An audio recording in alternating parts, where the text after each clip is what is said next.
Here's Dan Shapiro to help you find your edge, master your process, and own your future.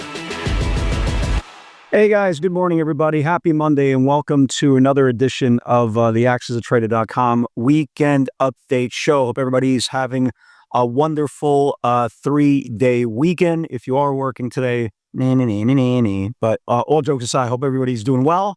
Hope everybody's trading well. Hopefully everybody is getting that aha moment, that magic light bulb moment that every single trader, regardless if you're trading for 20 years or 20 minutes, eventually gets if you're trading long enough. And hopefully that cements your foundation for an amazing, fruitful career. Again, only thing I ask, folks, if you're enjoying this content, take a moment out, take a second out, support the channel, click that like button, and hopefully, again, I will continue to point you in the right direction. So if you've been following along for the last now month, right? For the last month, this is now the longest disconnect, right? Longest disconnect that I've probably seen since I started trading high beta names back in 2012. This is the largest disconnect that I've seen in such a long period of time of nearly a month. You guys remember about a week or 2 weeks prior to Christmas, okay, we started seeing the mega cap stocks get very, very weak very, very quickly as the rest of the market was pretty much setting all-time highs. And you figure, well, it's going to eventually kind of balance out. Eventually, the market's going to pull up all the laggards. Everything is going to be uniformed. And what I mean by uniformed, you hear me use the word Christmas tree effect, which basically means half the mega caps are red, half the mega caps are green. That is called an ugly distribution cycle, and no trader that is trading those stocks wants to participate in that. It's like playing a 2-7 offsuit in no limit poker over again every single hand. Yeah, once in a while you'll be able to bluff your way into winning a pot, but that's not exactly what you want. So we've been seeing this now for a very, very long time. Again, a month is a pretty noticeable amount of time that this is happening. I would say, and for you guys in the webinar, please correct me if I'm wrong. I think the majority of our pivots, I'm not saying all of them, I think the majority of our pivots for 2026 has been downside pivots. Despite the market showing really, really good strength, and you could see how the Qs are literally not that far away from all-time highs, I've been getting a lot of great value for the last month or so to the downside pivot. Sure, you're going to have some names that are just continuously going nuts, the Microns of the world, the SanDisks of the world, and that's it, right? That's it. As far as beta is, I'm not talking about all the other names. Everything else is just not doing well. You got Amazon that had a great run, okay, and now it's just kind of holding on this pattern. Again, there's nothing technically wrong with it.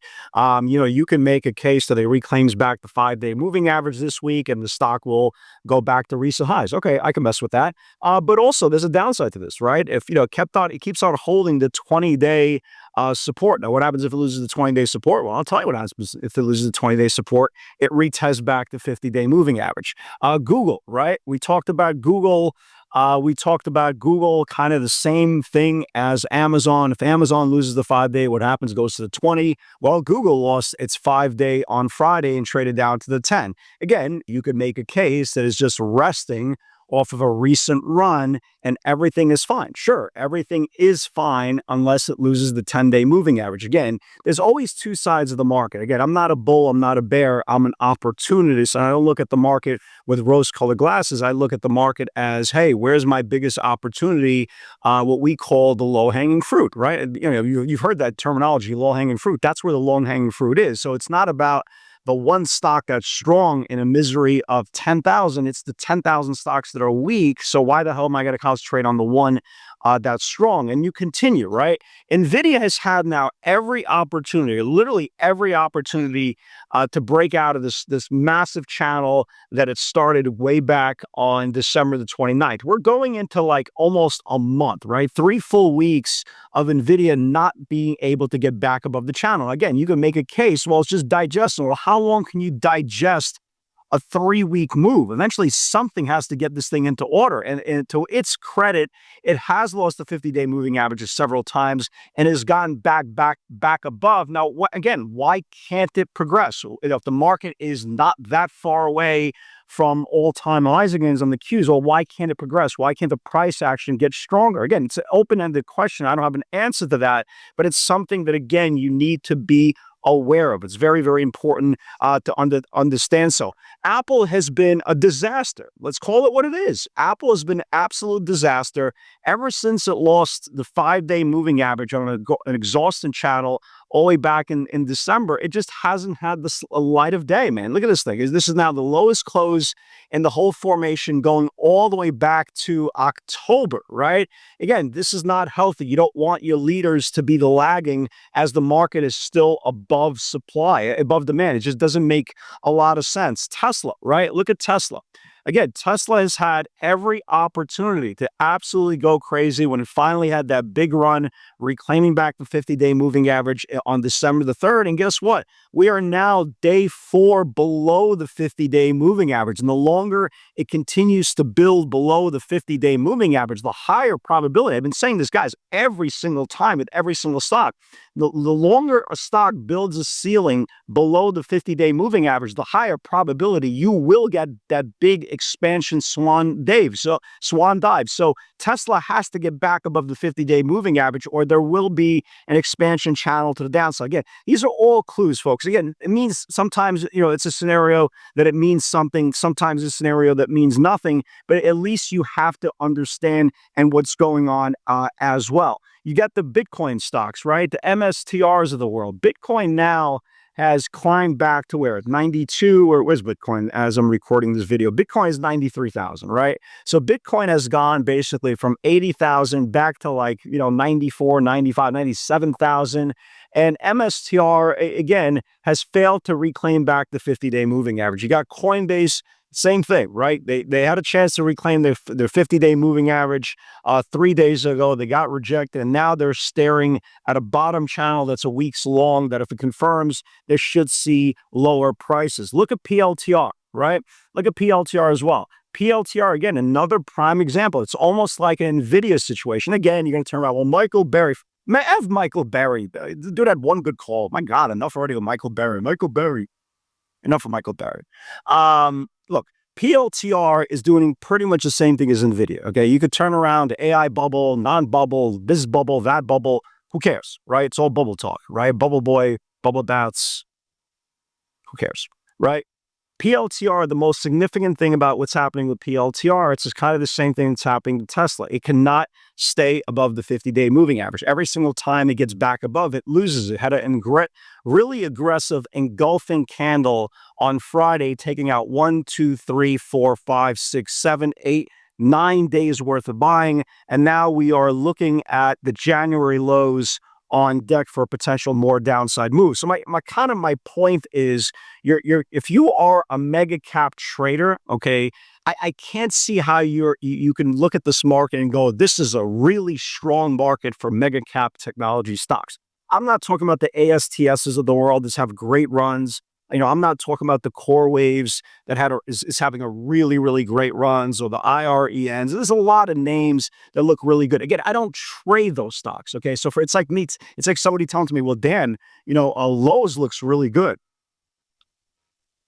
So does that girl on Instagram. What does that have to do with me? Right. So my point is, I'm a mega cap trader. So I'm going where the momentum is a mega cap. And right now, the momentum is not there. On the long side, we're getting a lot of great value to the short side. And the most important part is my data and my research for tomorrow's session is indicating, look, there's much better downside value than upside value. I mean, look at Robinhood. I caught a nice $2.50 move on Robinhood, of all things, right? It's not usually a name I would trade, but look at this chart, man. This thing's failed the 50-day moving average all the way through the month of December. It's kind of setting up like pretty much every other stock I just discussed in the last few minutes. It cracked below the 150-day moving average, first closed below 150-day moving average, and now it's looking like it is a November lows candidate to test as well. So the value is definitely to the downside until these stocks kind of wake up and reclaim some sort of strength. Yes, you're getting some news over the weekend. You're getting some more tariff news on the weekend. President Trump right now again is doing the Trump things. We're fighting with our allies. We're fighting with our enemies. We're just fighting with everybody. Yes, I'm a Republican. I'm just saying this as I see it. But the point is, again, you're probably going to get a nice little downdraft at the open. Is it indicative that's going to set the tone for the rest of the week on the market? Probably not. But it's going to be a knee-jerk reaction come Tuesday with a little bit of weakness, at least at the open. We'll see if the bulls can reclaim back strength and the overall market kind of wakes up. Well, again, it'll be interesting to see if money comes back into mega cap. Who the hell knows? Maybe money comes back out of everything else and mega cap wakes up this week. But again, I'm not here to forecast. I'm not here to guess. I'm not here to act smart. I'm not here to have a crystal ball. I'm here to talk about the data. More important to our world as mega cap traders, we got some good news that a lot of people are not talking about, right? And you're saying to yourself, well, what's this good news? Let me share what this good news is. Starting January the 26th, which is next week, okay, NASDAQ will introduce options expiration for basically mega cap technology names now Monday and Wednesdays alongside of Fridays. Now, why is this a big deal? Let's talk about it. And those names are Tesla, NVIDIA, Apple, Amazon, Meta, Avago, Google, Microsoft, and the Bitcoin iShares, which is IBIT. I trade all of them for the exception of the IBIT. Why is this a big deal? My favorite day of the week is Friday. Now you're saying to yourself, well, we know that, Dan, because you hate trading and you love the weekends. That's true, right? That's true. No words have ever been spoken more true. However, I will say this much. Fridays are my favorite day because usually what happens is Monday through Thursday, you're getting a lot of call or put buying, depending which way, deep out of the money calls with short-term expiration for an individual security. So let's just say, for example, let's just say Tesla was trading at 475 going into tomorrow's session, right? And all week we saw 500 calls, 500 calls, 500 calls. There was a high probability that Tesla was going to get an end of the week run, right? Thursday into Friday. So usually Friday could create a really big exaggerated expansion channel. And that's why a lot of times you see me talking about it on a weekend video or nightly video. Hey, our day was done in 15 minutes because that's usually what happened. So now let's throw into the equation, there's a Monday expiration. Now there's a Wednesday expiration. And there is a Friday expiration. How do I look at it? I look at it as 2 additional days of potential expansion. So for all you guys who trade mega cap stocks, for all you guys who trade the option side of mega cap stocks, this is a big deal. If you don't trade these stocks, roll your eyes. This has nothing to do with you.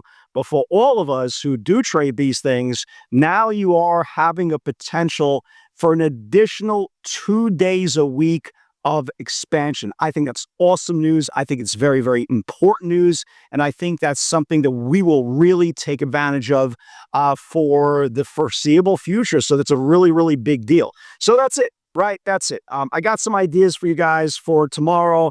I love Tesla to the downside, but again, I have this feeling, and this is kind of where this update is going to almost be like a moot point, just because with the tariff news over the weekend, like I have a feeling majority of my setups going to get blown up at the open. But let's just talk for shits and giggles. PLTR, I really like. Below the 64-day EMA. If we don't get the 64-day EMA break, I will then pivot, pun intended, into the January lows for a potential entry. You got DraftKings first close below the 50-day moving average. I know they have earnings soon. This thing looks like crap. I will be watching this thing to the downside as well. Letter U, again, first close below the 50-day moving average. Now it's just holding on to the January lows. Letter U is going to be a little bit slow mover compared to everything else, but this chart is setting up to the downside very, very nicely. Let's talk about some names to the upside. SMCI, of all things. Yeah, SMCI actually does not look bad. Does not look bad. You have an expansion channel with expanding volume, closing at the 50-day moving average. Let's keep an eye on it for tomorrow, just in case it shoves off weakness. This thing hasn't had an up day since, well, I think Nixon was in office. Again, that's the power of losing the 50-day moving average in November. The stock has gone from 46 all the way down to 27. Yes, the 50-day matters. So again, if it could reclaim back the 50-day moving average, it could potentially wake up this week. And StubHub, right? StubHub first close above the 50-day moving average, recent IPO. If it can get back above Thursday's highs, this thing might wake up as well. So that's it, everybody. Hope everybody's doing well. If you're interested in pivots and joining us for the week, looking forward to working with you, looking forward to meeting you. God bless. Have an amazing day off. And with God's help, I'll see you on the field tomorrow.